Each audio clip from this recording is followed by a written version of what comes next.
Hi everyone, in this video we're going to be taking a look at some really important things to revise for English Language Paper 1.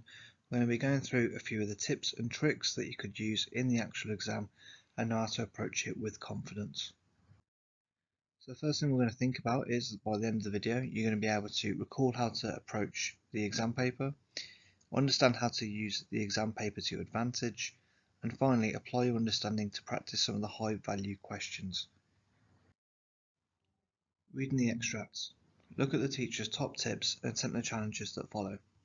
So the first tip we have when you're looking at the extracts would be you need to remember that there's a big difference between annotating the text and just underlining it.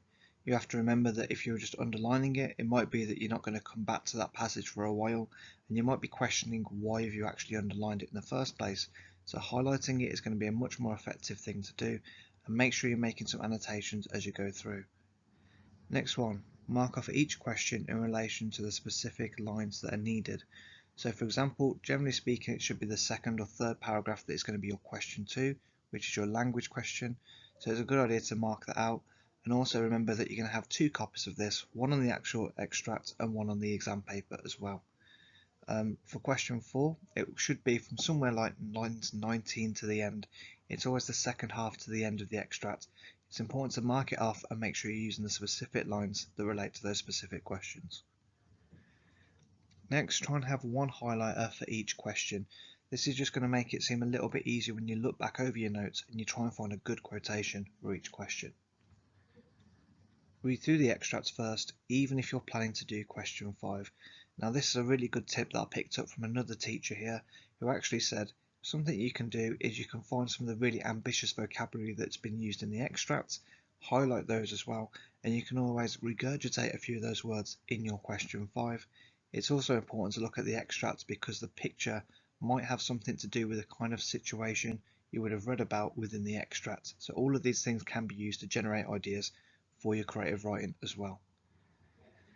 And finally, we have when you highlight something, include a method or an effect to comment upon, because it's easy to forget when you've highlighted something in the first place. So even if it's just, let's say if you're thinking about question 3, you might say shift in focus, or if you're thinking about question 4, you think about a language technique or a structural technique, anything that's going to give you that upper hand when you come to write your response. So first thing I want you to think about is which of these do you currently do when you look at an extract? And for the super challenge, set yourself a target for the exam. What do you need to do to improve upon what you actually do day to day within the lesson when you're given an extract? Suggested order. Look at the order and attempt the challenges that follow. Now, a lot of teachers will suggest their own foolproof order on how to attempt these questions, and really it's got to come down to which ones make you feel comfortable the most. This is just one suggested order then. So if it was me, first of all, I'd have a go at question 1, which is where we identify 4 things, and it's nice, easy 4 marks. Now the reason why I do this is because it might just help to settle a few of those nerves, get those easy 4 marks in the bag, and help build a bit of confidence to just say, you know what, I know what I'm doing, and I can attempt this quite well.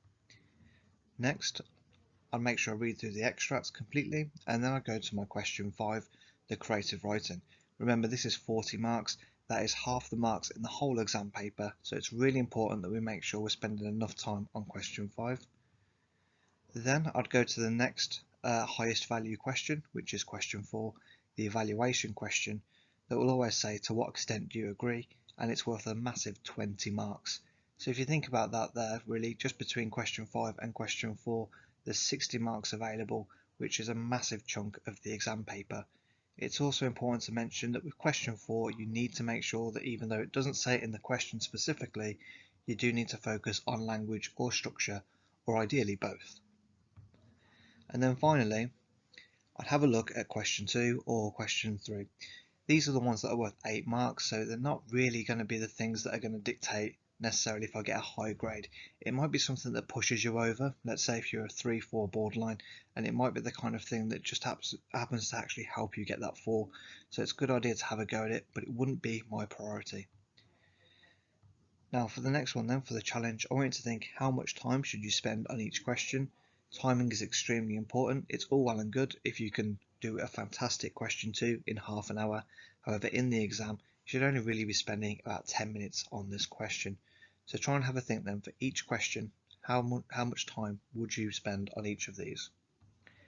Then for the super challenge, I want you to think approximately how many marks do you need to achieve a grade 4 or above.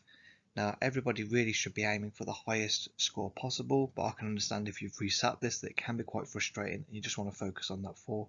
Try and think out of all of the marks available on paper 1, how many marks would you need to get to achieve a pass? Now when it comes to revision, one of the most important things, or arguably the first step you need to go through, is making sure you can recall each question on the paper 1 exam.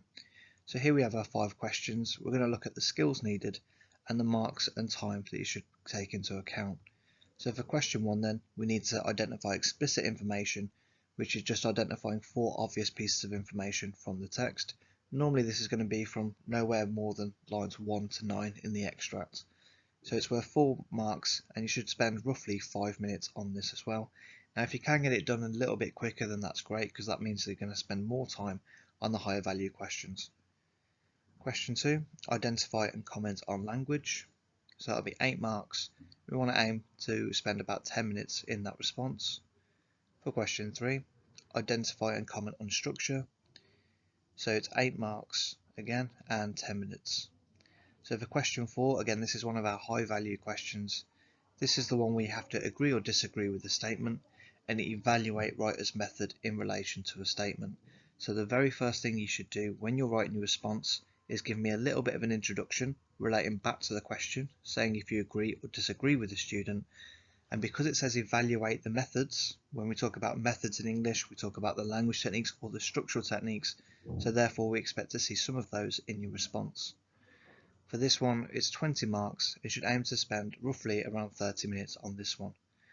So question 5, our really big question then, write the opening of a story or a description based on a picture. So you're either going to have an image or a scenario. Well, you have both of them, but you get to choose which one to focus on. And it's 40 marks, 24 marks for content, and 16 marks for SPAG. And we're going to go through that in a bit more detail and say specifically where those marks are as well. Now, if you think about last year's mark scheme, roughly around 36 on each paper would get you a pass. So try and think, where does your focus need to go? Where are the high value questions? Are you going to make sure you're using your time in the most appropriate way? It's also important to think about, you should aim to spend about 15 minutes reading and annotating the text. If you're reading it and annotating it properly, 15 minutes should be more than enough time to make sure that you can actually prepare yourself properly for the other questions. Creative writing. So what do you need to achieve a good mark in AO5? Now if you're not too sure what we mean when we say AO5, this is the section of the exam where we're talking about 24 marks for content and organisation. So essentially it boils down to your language techniques and the varied vocabulary. So what we're going to look at here, this is an element of the actual mark scheme, and this is where most of us should be aiming. So this isn't the top tier, obviously the top tier would be out 24, but if we just focus on the moment at this bullet point here, this is going to be one of the most important things to focus on in your creative writing. So it says extensive vocabulary with conscious crafting of linguistic devices. Now if you're not too sure about that, if you want more work on that, you can check out our other videos that go into it in more depth. What it really means is that you're using a range of sophisticated words and that you're really thinking about how you're using those linguistic devices. Now if you've been paying attention to the previous lesson we went through, we were talking about things like cliche. So are you avoiding the cliche? Are you coming up with actual language devices that are going to grab the attention of the examiner? So as we can see here, to produce a high level response, you must focus on crafting your writing. It's not only using language techniques, but making sure the techniques you use create effective imagery for the reader. You want to grab their attention because as a minimum, the examiner is going to be looking through 300 of these creative writing responses. So you want something that actually separates you from the rest of the responses that they've got in front of them. Now we're going to move on and look at AO6. So AO6 is still assessing you on your creative writing, but it's actually assessing our technical accuracy. So what we're going to look at here is the marks out of 16, but you can see on the mark scheme here we're actually looking at the bracket from 9 to 12.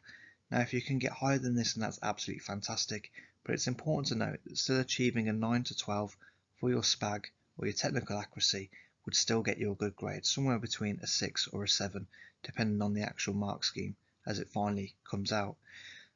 It's important to notice as well, what does the examiner actually want from these bullet points? So if we look at the bottom, first of all, it says increasingly sophisticated use of vocabulary. So by that we mean, are you using the most appropriate words? Are you thinking about the most appropriate synonyms? So think back to the kind of things we've been going over in the last few lessons and think about using your more ambitious vocabulary. Now the difficulty with this as well is that it doesn't actually give us an exact amount of how many big or complicated words to use. So you need to use your common sense in that regard.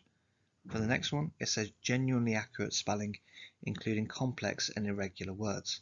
Now this is an interesting one. If you look at the word generally, it doesn't mean that it needs to be 100% perfect. So what it means is that the vast majority of your spellings are correct. But if you can actually make sure that some of those longer winded words are spelled correct as well, there's a good chance you're going to get into that bracket and get the higher marks. We also have things like uses a variety of sentence forms for effect. So make sure you're mixing up your simple sentences, your compound and your complex sentences. And then the top one, a range of punctuation is used, mostly with success. So think back to things like our punctuation pyramid. Think about using things that aren't just a common punctuation. So everyone can use things like full stops, commas, question marks, and exclamation marks. But are you using things like colons, semicolons, ellipses, all of those things that are generally considered to be higher forms of punctuation? Now, if you're still thinking about revising, which is absolutely fantastic, before the exam, you need to make sure you can do the following things. So first of all, can you recall all questions on the exam paper?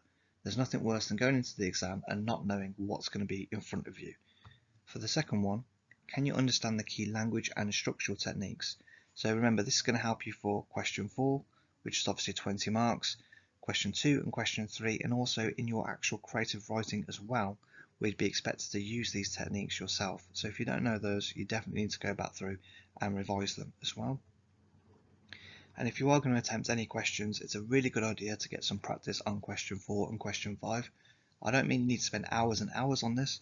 Literally 10 to 15 minutes every now and again would be a really good idea just to go over, because there are such high value questions.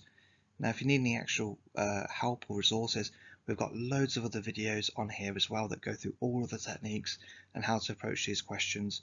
Or if you're struggling, give us a comment and I'll try and get back to you as soon as we can. If you're still struggling or you need extra support, we have new videos every single week. Alternatively, you can visit our partner channel, Bookworm Teaching, for more lessons and guidance on all things English. All the best with your revision, guys, and good luck in the exam.